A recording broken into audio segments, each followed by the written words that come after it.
¿Qué dice Armando Ortuño de Brasil? ¿Cómo lee estos resultados? El titular grande es que Brasil completa un rosario no menor de países con gobiernos progresistas. De hecho, las principales economías de la región hoy están en manos de gobiernos progresistas, y si hablamos de las importantes economías, hay que decir que las dos primeras economías de la región son Brasil, México, y la tercera, antes de ser otro país de América Latina, es Sao Paulo. Es decir, solo Sao Paulo ya vendría a ser la tercera economía del continente. Con ese titular te dejo, Armando, hacer la interpretación. No, yo creo que hay dos fenómenos, ¿no? Uno, creo que evidentemente es el triunfo de Lula en Brasil, define un nuevo mapa político en la región, como has dicho, con la presencia en casi todos los países, en buena parte de los países, de fuerzas y líderes progresistas, ¿no es cierto?, que completa el ciclo electoral de los últimos 2 años. Y por otra parte, lo que puede plantear, digamos, un nuevo momento y quizás nuevas posibilidades de articulación, ¿no?, de estos nuevos liderazgos. Algunos ya con un tiempo, como López Obrador, Fernández en la Argentina, pero ahora está Petro en Colombia. Tenemos Castillo. Ya a Boric en Chile. En Chile y a Castillo. Ahora, dos, el gran triunfo del personaje, ¿no? Yo creo que eso no es un tema menor, es decir, es el tercer mandato de Lula, pero además uno tiene que ver de dónde venía Lula, ¿no? Hace 2 años, un poquito más, él todavía estaba en la cárcel, acuérdate. Así es. Y muchos pensaban que era una carrera política acabada la de Lula, así que hay una gran resurrección del personaje, y creo que ha demostrado en el último año o ha ratificado, digamos, su gran habilidad política, ¿no es cierto?, su gran habilidad para transformarse primero en la única opción frente a Bolsonaro y articular una enorme alianza política muy amplia para poder derrotar a Bolsonaro. Entonces, creo que esos son los datos, y plantea también es cierto, y eso hay que decirlo, aunque sea estrecha la victoria, plantea también un parate, digamos, al proyecto político bolsonarista de extrema derecha y autoritario, digamos, que se estaba instalando en el Brasil. Ese es digamos, el primer balance. Ahora, dicho eso, creo que sí hay que poner los matices a todo esto. El primer matiz, yo diría que sí es un conjunto de gobiernos progresistas, pero que llegan en otro contexto, y creo que hay que ser muy prudentes de creer que vamos a ver el mismo tipo de dispositivo de la primera gran ola progresista en América Latina, que fue la de, también con Lula, pero Evo, Chávez y Kirchner, ¿no es cierto?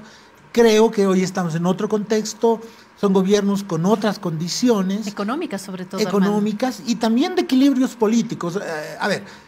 Y aquí vengo al tema también de Lula. Lula gana, pero obtiene una de las victorias más estrechas, la más estrecha en la historia democrática brasileña, apenas 1,8% de votos, ¿no es cierto? Es una victoria clara, pero es una victoria estrecha. Vuelvo con Armando, después de mandarle un abrazo a Luis Enrique Sobreira López. Vuelvo con Armando, estábamos en los matices, Armando, que decía que no va a ser lo mismo que esta primera etapa de gobiernos de izquierda. Hay una crisis, pero además en lo político, me decía Armando, claro, que ya no es lo mismo, ¿no? Es otra parte del río ya. Sí, bueno, básicamente primero porque, primero es que Lula llega con una coalición donde efectivamente el Partido de los Trabajadores es uno de los componentes esenciales, pero no es el único. No es el único. No, de hecho, el vicepresidente de Lula, electo como él, es Geraldo Alckmin, que es un hombre de centro derecha, digamos, que incluso fue candidato contra alguien del PT, contra Dilma Rousseff, si no me equivoco. Entonces él es un hombre que viene de la centro derecha, y en la segunda vuelta muchas otras fuerzas de centro, digamos, apoyaron a Lula. Entonces él está al frente de una gran coalición, ¿no? Una gran coalición. De hecho, ya él gobernó con coaliciones, Lula, ¿no? En sus anteriores gobiernos. El sistema político brasileño está hecho de tal manera que es muy difícil que un solo partido tenga todo el control, ¿no? Tanto de la Asamblea Legislativa como de los poderes territoriales. ¿Asumes Brasil como un sistema presidencialista? Sí, sí, pero donde tú tienes dos factores muy fuertes de poder. Primero, el poder territorial. Tienes gobernadores en estados enormes. Tú mismo has dicho, Sao Paulo es un país en sí mismo, ¿no es cierto? Entonces tienes un poder, el presidente tiene mucha fuerza, pero al mismo tiempo, a nivel económico y de gestión territorial, los estados son muy importantes en el Brasil. Y por otra parte, ya desde hace muchos años tú tienes un parlamento con mucha fragmentación, donde no hay mayorías sólidas. Ni Bolsonaro las tenía, ni tampoco lo tenía el PT. De hecho, tú te acuerdas, el problema de Dilma Rousseff fue que sus propios aliados votaron contra ella cuando le hicieron el impeachment. Bueno, y el factor religioso también, Armando. Esta también era una lucha sobre los religiosos. Bueno, hay varios temas. Por eso te decía yo que por una parte, entonces, Lula va a tener que gestionar un país donde el bolsonarismo ha obtenido una cuota de poder territorial muy grande, más de una decena de gobernadores, incluyendo el gobernador de Sao Paulo, que es el motor económico del Brasil, es un exministro de Bolsonaro, ¿no es cierto? También el gobernador de Río y el gobernador de Minas Gerais, y ahí te estoy hablando de los 3 estados más grandes, son personas cercanas a Bolsonaro. Entonces hay un poder territorial partido en cierto sentido entre la gente que apoya a Lula y Bolsonaro, y en el Parlamento la mayoría, yo te diría, es de derecha. Exacto. ¿Cierto? Entonces yo creo que las condiciones para una política, digamos, más fuerte de izquierda son muy difíciles. Yo creo que me da la impresión que Lula va a tratar de gobernar más hacia el centro, pero también por un dato duro, que es lo que tú decías. No podemos dejar de llamar la atención de que Bolsonaro obtiene alrededor del 49% de votos, 58 millones de votos. Eso pesa en la opinión pública, pero como dices, Armando, también pesa en el ámbito legislativo, pesa también en estas otras instancias de gobernación regional, pesa en los medios de comunicación, y como bien recuerdas, Lula no va a gobernar en función de ciertas coordenadas más de izquierda a izquierda. Y entonces, si bien ¿nos estás preparando para el agua tibia en Brasil, Armando? Mucha agua tibia, me parece. No creo que tengamos una porque no tiene en este momento Lula no tiene condiciones para otra política. Además, que el hecho de que tú tengas un resultado tan estrecho, lo que te muestra es que hay una necesidad de articulación. Tú no puedes gobernar diciendo a la mitad de Brasil que, sin considerar esa mitad que votó Bolsonaro, que a nosotros nos puede parecer que el personaje es extravagante, que tiene políticas radicales, pero creo que hay una reflexión que tiene que hacer, y seguramente se lo está haciendo en el mismo equipo de Lula, es ¿qué pasa cuando la mitad del país opta por esa opción? Y yo creo que parte de la gobernabilidad brasileña va a tener mucho que ver con cómo Lula responde también a esa parte del Brasil, no te digo asumiendo las posiciones de Bolsonaro, pero tiene que dar una respuesta a los malestares que hay detrás de ese voto. Armando, hablemos también de la gobernabilidad, no solamente en el país, que ya es un mundo realmente, sino también de los equilibrios dentro de sus propias fuerzas. Como bien nos recuerdas, ahora Lula ha tenido que hacer alianzas con más centristas, y mi pregunta es si va a lograr primero marcar el sello Lula dentro de su propia casa política, y no puedo evitar hacerte la misma pregunta que le hacía al embajador de Brasil: ¿y qué con la agenda internacional? Hay quien dice que llega por tercera vez un Lula más atento al paisaje, por lo menos regional. A ver, mira, yo te diría, si lo puedo resumir en un titular, yo creo que Lula va a ser muy centrista en la política interna y mucho más de izquierda en la política externa. Y eso por razones institucionales.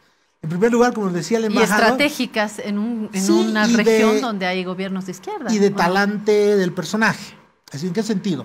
Por una parte, institucionalmente, donde el presidencialismo pesa mucho, uno de los ámbitos donde el presidencialismo pesa mucho es en la política exterior. Es decir, el presidente es el líder de la política exterior brasileña, y por lo tanto pesa el hecho que él sea Lula y no sea Bolsonaro. Primero, entonces, pues de diseño, Itamaraty tiene una relación mucho más fuerte con presidencia, y estos equilibrios territoriales y parlamentarios, no digo que no pesan, pero pesan menos en la orientación de la política exterior. Ese es el primer tema, ¿no?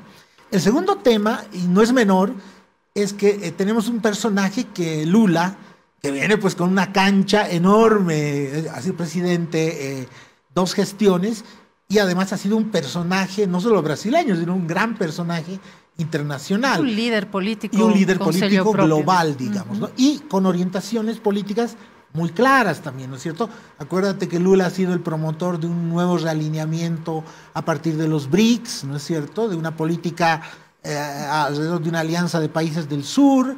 Él ha apostado mucho a una política brasileña de integración con América Latina, su apuesta fuerte en términos de los mecanismos sudamericanos o latinoamericanos frente a los mecanismos hemisféricos donde los Estados Unidos... En fin, yo te diría que por talante, por lógica estratégica, y lo que tú has dicho también, además, este Lula recargado, con mucha experiencia, conoce mucho... ¿Y está con vitalidad? Este yo joven lo veo, de 77 yo lo veo años. en eso, ¿no?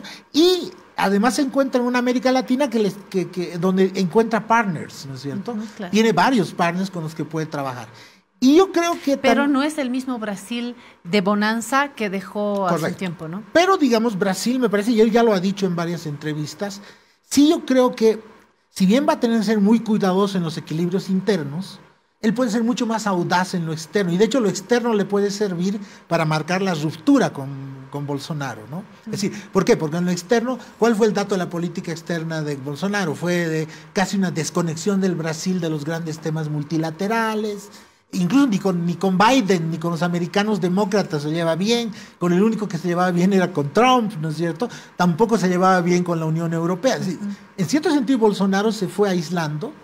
Entonces yo diría que vamos a ver un Lula muy activo, por ejemplo, en volver a conectar a Brasil con la agenda del medio ambiente, con la agenda de la gran política internacional en estos tiempos de crisis, con rearmar una alianza hacia el sur y probablemente, nuestros negocios, Bolivia, y probablemente Brasil, con fortalecer el rol de Brasil dentro de América Latina. Entonces yo te diría, veo a un Lula mucho más activo en lo externo, mucho más audaz probablemente, mientras en lo interno sí lo veo mucho más centrista, mucho más mesurado, midiendo fuerzas, porque en lo interno sí es